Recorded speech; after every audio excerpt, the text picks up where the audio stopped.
Questão número 137, prova do Enem 2024, prova amarela, né? Matemática, vamos lá. A umidade relativa do ar é um dos fatores utilizados na meteorologia para fazer previsões sobre o clima. O quadro apresenta médias mensais em porcentagem da umidade relativa do ar em um período de 6 meses, consecutivos em uma cidade. Aqui nós observamos as tabelas, né, com os valores distribuídos e vamos ver o que ele pede na questão. Nessa cidade, a mediana desses dados em porcentagem da umidade relativa do ar no período considerado foi. Bom, é uma questão de estatística, né? Veja que os dados estão tabulados e ele pede a mediana, né? Bom, quando trabalhamos com dados tabulados, né, e a questão nos pede valores como a mediana, quartis, né, e outros elementos, é colocarmos esses dados em rol, né? E colocar em rol é ordenar esses dados do menor para o maior.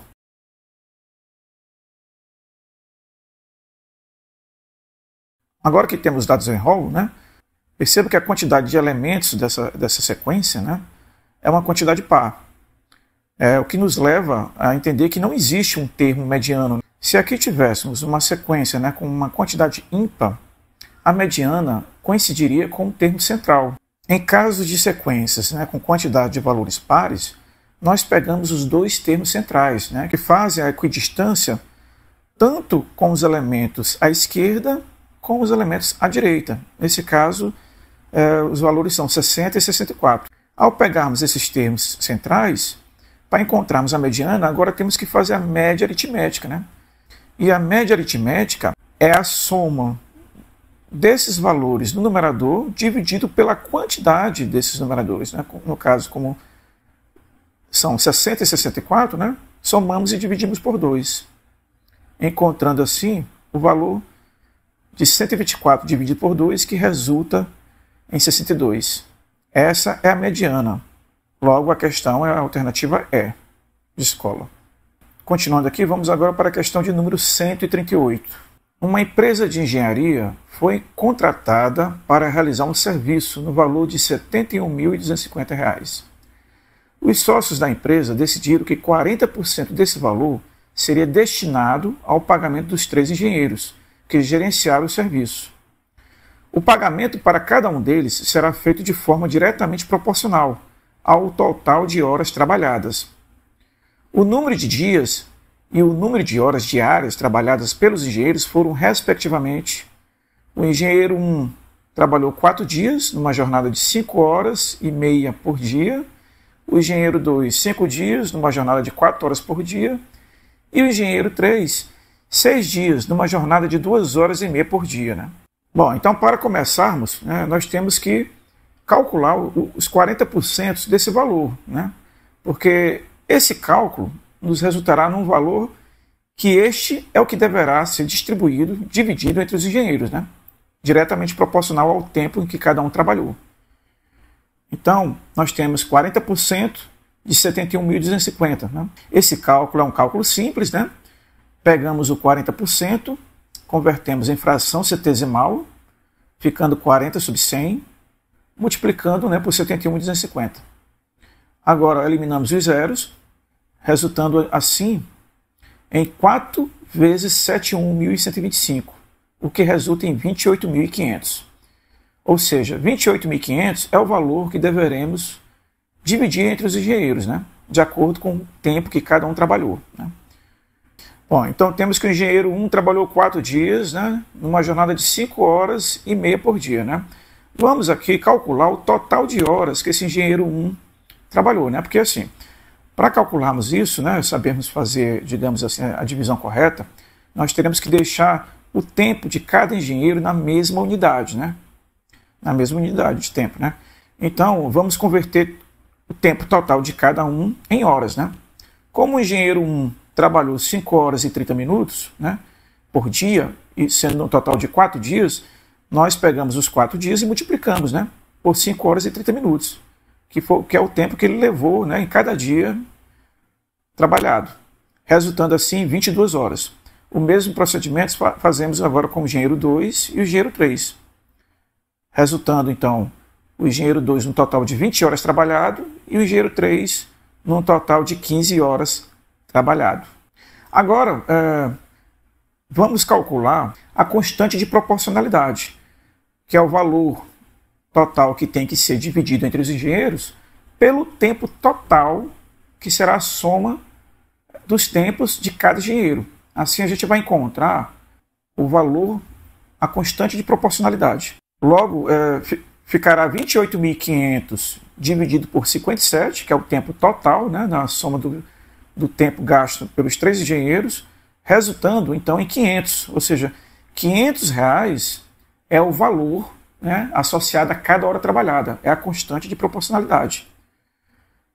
Dessa forma, agora só precisamos pegar essa constante de proporcionalidade e multiplicar por cada tempo de cada engenheiro. Então, o engenheiro 1, que trabalhou 22 horas, multiplicando por 500, receberá 11.000.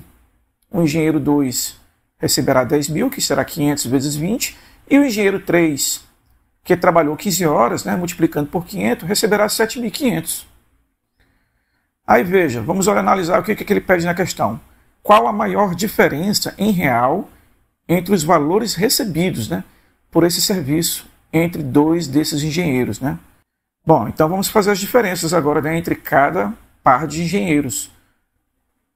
Entre o engenheiro 1 e o engenheiro 2, nós temos uma diferença de R$1.000, né? Entre o engenheiro 1 e o engenheiro 3, nós temos uma diferença de R$3.500, e entre o engenheiro 2 e o engenheiro 3, nós temos uma diferença de R$2.500. Então, entre o engenheiro 1 e o engenheiro 2, né, o engenheiro 1 recebeu 11.000 e o engenheiro 2 recebeu 10.000, nós temos a diferença de R$1.000. Entre o engenheiro 1 e o engenheiro 3, né, o engenheiro 1 recebeu 11.000 e o engenheiro 3 recebeu 7.500, nós temos a diferença de R$3.500. E entre o engenheiro 2 e o engenheiro 3, nós teremos a diferença de R$2.500, que é o 10.000, que são os 10.000 menos os 7.500. Né? Logo, a maior diferença será entre o engenheiro 1 e o engenheiro 3, que será de 3.500, portanto, letra C de casa. Vamos agora para a questão de número 139. Né? Um hospital tem 7 médicos cardiologistas e 6 médicos neurologistas, né, em seu quadro de funcionários. Para executar determinada atividade, a direção desse hospital formará uma equipe com 5 médicos, sendo pelo menos 3 cardiologistas. A expressão numérica que representa o número máximo de maneiras distintas de formar essa equipe é... Bom, então nós teremos tipo uma comissão, né? Uma comissão de médicos, onde no mínimo terá que ter 3 cardiologistas, certo? Perceba o seguinte, que quando nós formamos essa comissão, a ordem de quem é chamado primeiro, né, de quem é colocado primeiro na comissão, não importa, né? Porque tanto faz, quando formamos uma comissão aqui, digamos, com o João, Francisco, Pedro, se eu chamo o Pedro primeiro, o João segundo, ou o Francisco segundo, o João terceiro, ou então o Pedro por último, a comissão sempre será a mesma, né? Será formada por João, Pedro e Francisco, né? Então, quando a ordem não importa, né, nós usamos combinação. A combinação é o tipo de agrupamento onde apenas a natureza é que é relevante, né? A ordem dos elementos não importa, não altera o agrupamento, o tipo de agrupamento, né? Então vamos para a primeira situação. Né? A primeira situação é colocando como uma quantidade mínima os 3 cardiologistas e 2 neurologistas. Né? Nesses 3 cardiologistas, né, nós temos 7 possibilidades, né? Porque nós temos uma quantidade total de 7 cardiologistas. Como a ordem desses cardiologistas não importa, né? Usaremos aqui a combinação de 7 tomado a 3. E para os 2 neurologistas, nós teremos a combinação de 6 elementos tomados 2. Né? Ou seja, temos a disponibilidade de 6 neurologistas no total, tomados 2, que são os 2 neurologistas que farão parte dessa comissão. Sendo assim a combinação de 6 tomado 2. Então, veja que aqui nós teremos a regra do I, ou seja, para 3 cardiologistas eu tenho a combinação de 7 tomado 3, e para os 2 neurologistas nós temos a combinação de 6 tomado 2. Então, fazemos aqui um produto, né, das 2 combinações. Desenvolvemos agora a fórmula, né, da combinação de cada, ficando então 7 fatorial sobre 7 menos 3, 4 fatorial e 3 fatorial, que é o elemento P. Né? multiplicando pela combinação de 6 tomado 2 a 2, que é 6 fatorial, sobre 2 fatorial e 4 fatorial, que é o 6 menos 2. Né? Isso vem da fórmula, viu, pessoal? A segunda situação, nós teríamos 4 cardiologistas e um neurologista. Então, nós teríamos a combinação de 7, tomado 4 a 4, multiplicado pela combinação de 6, tomado 1 a 1.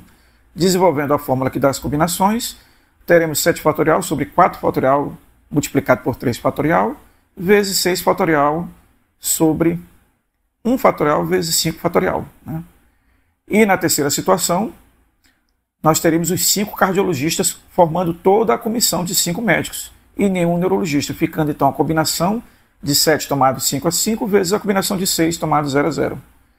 Logo, na primeira combinação aqui do produto, né, desenvolvendo pela forma, teremos 7 fatorial, né, sobre 5 fatorial vezes 2 fatorial, multiplicado pela combinação de 6 tomado 0 a 0, que é 6 fatorial sobre 0 fatorial multiplicado por 6 fatorial. Perceba o seguinte, que nós vamos usar aqui, nós temos 3 situações, né? Então, poderá acontecer tanto a primeira situação, como a segunda situação, como a terceira situação. Qualquer uma das 3 satisfaz a questão, certo? Então, teremos ou a primeira, ou a segunda, ou a terceira, né? Perceba que aqui entra agora a regra do ou, né? Porque nós temos 3 situações que podem ocorrer independentes. Ou a primeira, ou a segunda, ou a terceira. Quando se usa a regra do ou, a gente faz a adição das possibilidades. Né? Logo, na regra do ou, somamos. E assim teremos, então, as expressões somadas. Né?